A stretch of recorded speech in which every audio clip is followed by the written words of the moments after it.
Yesterday, I took the train from Sheffield to the end of a branch line at Matlock, and I discovered that branch line used to be a main line with trains running all the way through to Manchester from London. While today I'm going to catch a bus from Sheffield, the number 65, to go and discover parts of that disused railway.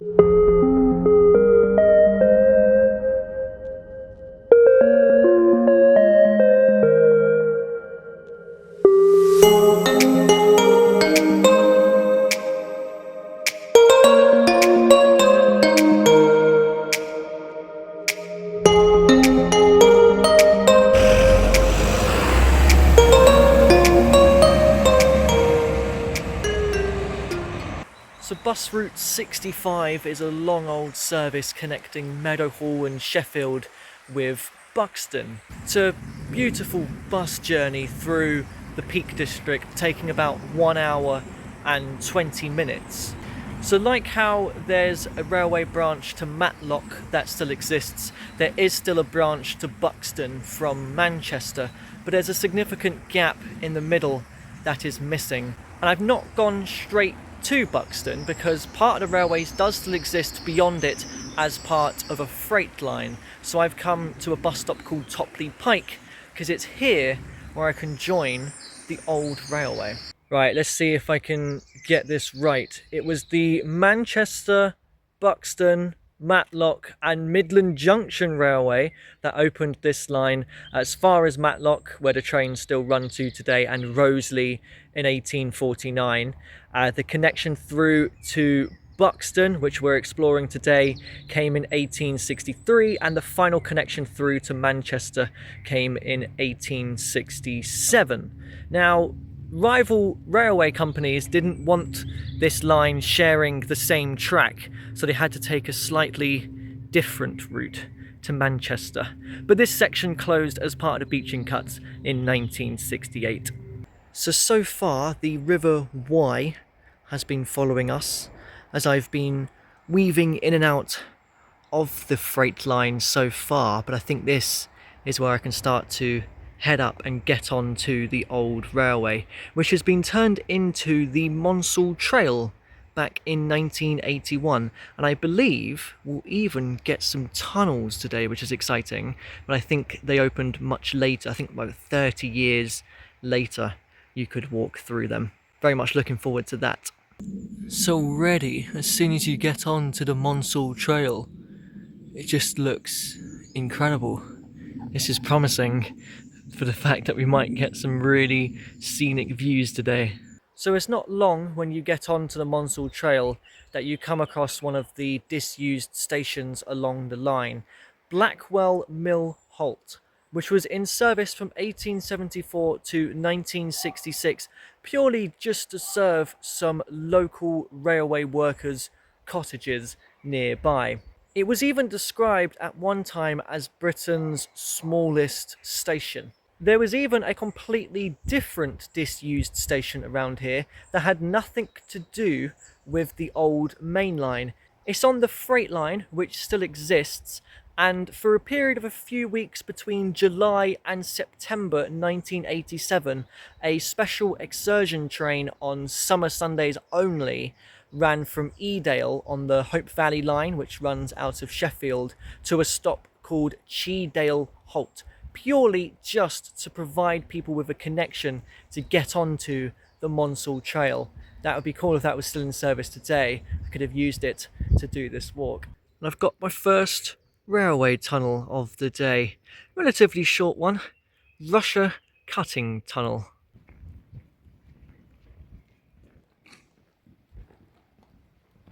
So quite soon after, you've already got another tunnel, which looks shorter than the first one. Cheadale number 2 tunnel. But that's okay, because presumably the one ahead of me is number 1, and that looks a lot longer.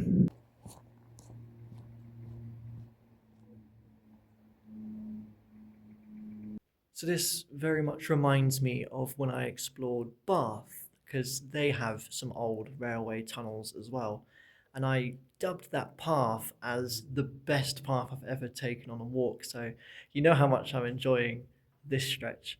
This feels a bit brighter than Bath's, also bigger, but I guess that's because this was a main line. It's so silent when you just stop for a moment in the tunnel.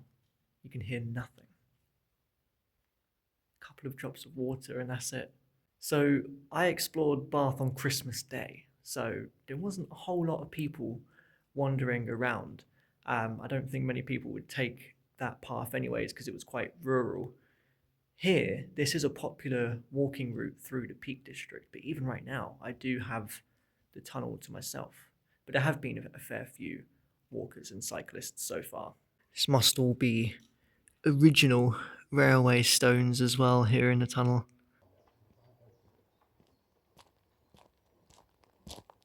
So tunnels do seem like a common theme on this railway walk. I mean, cutting straight through the Peak District requires a lot of engineering. We've done 3. I think we still got another 3 to go. And so soon as you come out of a tunnel, you're crossing a bridge, marvelling at the engineering that went into this railway. There's no abseilers on the bridge though.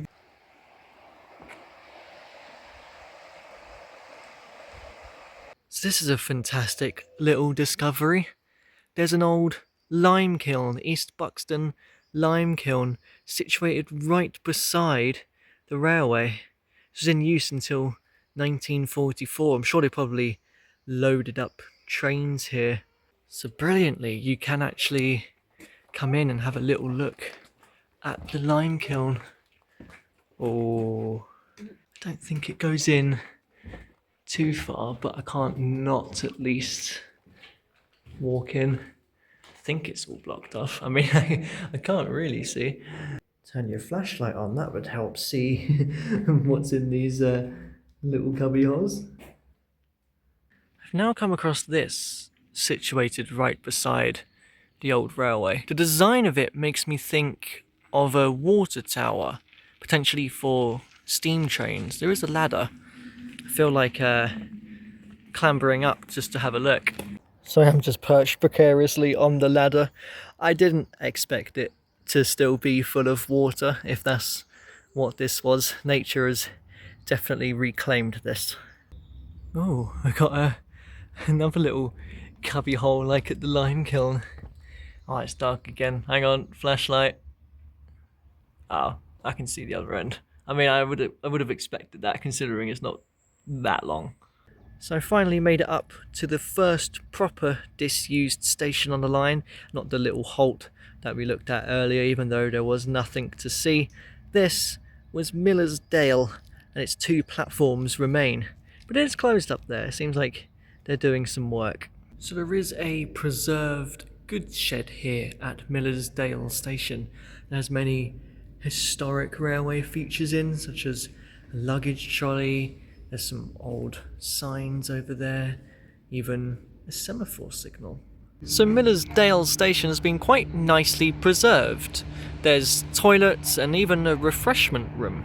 So probably much like what it would have once been like back in the day. And right beside it, you have a viaduct over the road. So it seems like this is what a lot of the work is for on the bridge itself.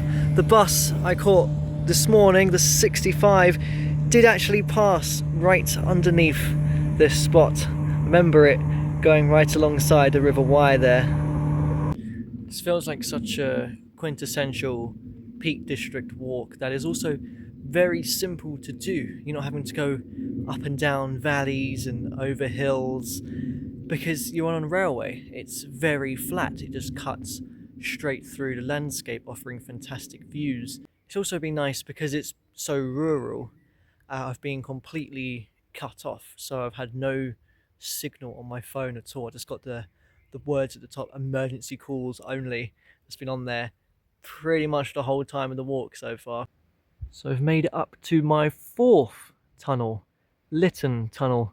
It seems like the previous 3 were quite bunched up together, and the next 3 are more bunched up over on this side of the railway. Alternatively, it does look like I can take a very steep path to get up on top of the tunnel and probably make my way over the hills, but No, I really like the tunnel walk. I want to do that. So I've reached a point in this tunnel because it's curving so much you can't actually see either end of it. It's so much more cooler in here because of the damp. It's so much more cooler than yesterday as well. That's why I chose to just walk today. Coming out of the longest tunnel so far, and look at the hills ahead of me. That is ridiculous. There must be another tunnel coming up soon to get through that, no? It's so beautiful. So yeah, I was right. As soon as you come out of one tunnel, you're about to enter another. But in the meantime, you got some stunning Peak District scenery. It's just amazing. Well, I guess here I go again then. Tunnel number 5, Cressbrook.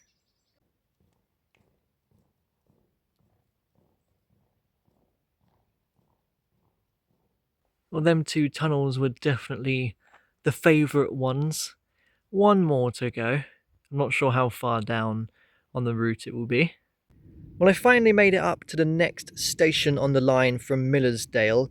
This was Monsal Trail, where regular services ceased a little bit before the closure of the railway in 1959. I was expecting this to be a refreshment stop, much like Millersdale, but nope, it is just the one platform remaining. There is a little hut beside the station, which must be connected to the railway somewhat. Would this have been a signal cabin or something? I'm not too sure. This is why I'm glad to be doing the old railway walk. I don't have to climb up any of these hills to get such great views of the Peak District. So it's not just tunnels along this line. The railway company had to build many bridges and viaducts too to get across this incredible hilly landscape, and this is probably the most notable one along the line at Headstone Viaduct. A man called John Ruskin critiqued the construction of this viaduct on the railway line and famously uttered the line, "Any fool in Buxton to be in Bakewell in half an hour." It takes away from the beautiful natural landscape that we're in here. I mean, even today, loads of people all the time are complaining whenever any infrastructure project gets underway. But 160 years on, now that the function of this viaduct is gone, it's no longer a railway line, and it has somewhat been reclaimed by nature. It's opened up as a walking route, a walking trail for people to take. It provides a fantastic way of exploring the Peak District, exploring these beautiful landscapes. And we wouldn't have the wonders of this trail, the fact that we get to walk through old tunnels, if it wasn't for the railway coming through here first. Saying all this though, if the railway was still in operation today, it would actually be a very, very handy one. You would have had a direct connection between Derby and Manchester, and it would have served so many important towns along the way. So this just shows the struggles the railway company would have went through to build this line.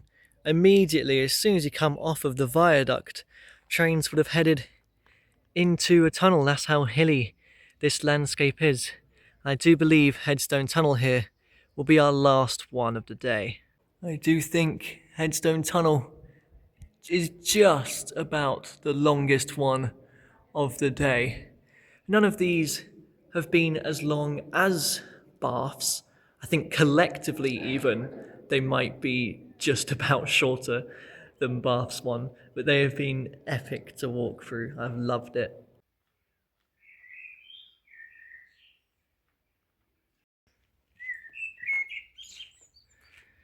And the final tunnel brings you out into a cutting. This is quite cool.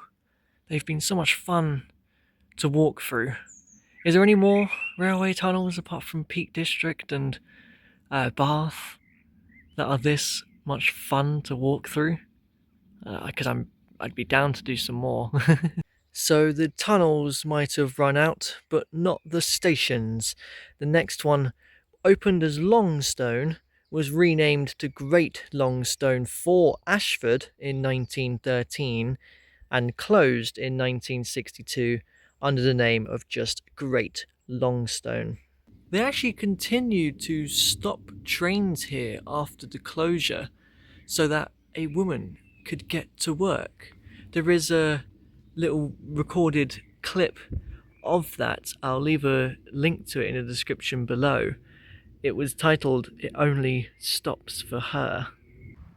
The next stop up the line would have been Hassop, which was a temporary terminus for the Midland Railway in 1862 and was at one time known as Hassop for Chatsworth in reference to Chatsworth House that would have been owned by the Duke of Devonshire.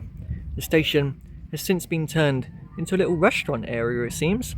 Now, the Duke of Devonshire actually denied the railway company building across his land, which must have been really annoying for them because the landscape would have made it much easier to have done so. Now, similarly, the Duke of Rutland also denied the railway building across his land.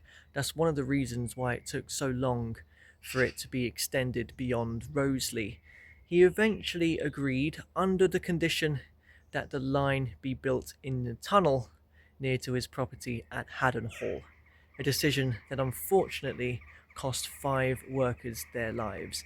There's a memorial to them in a church in Roseley, but you can't get through the tunnel. It'd be nice to visit to pay my respects. The trail ends a little ways before it, so rather than head down there, I'm going to bail at the next station, which I'm already at, Bakewell. And yes, it is home to the famous Bakewell tart. Its origins can be traced back here, and it is the only town in the Peak District. Bakewell would really benefit from a railway line today because it's a very high touristy area. It would take traffic off of the local streets as well, presumably. Peak Rail, the heritage railway that runs from Matlock up to Roseley South, it never quite made it to the actual Roseley station which exists, do have ambitions to extend out here. So if that was to ever happen, it would be nice to come back and ride it one day. I mean, maybe they just shouldn't have closed this railway in the first place. Such an important connection between Derby and Manchester, but the caveat would be you wouldn't have such a beautiful walk across the Peak District to do now. So usually I would have to take the long walk along the road to reach the station to go home, but this time I have to take the long road from the station into the town. But before I do that, I've come to the site of a former castle here at Bakewell, about 492 feet up I currently am. So the River Wye flows through Bakewell. That's been following us all day on our walk, and because there's no trains here anymore, that means I have to catch another bus back to Sheffield. And how fitting to, of course, end the walk always claiming to be the original Bakewell pudding shop, right opposite the bus stop for the 218 back to Sheffield.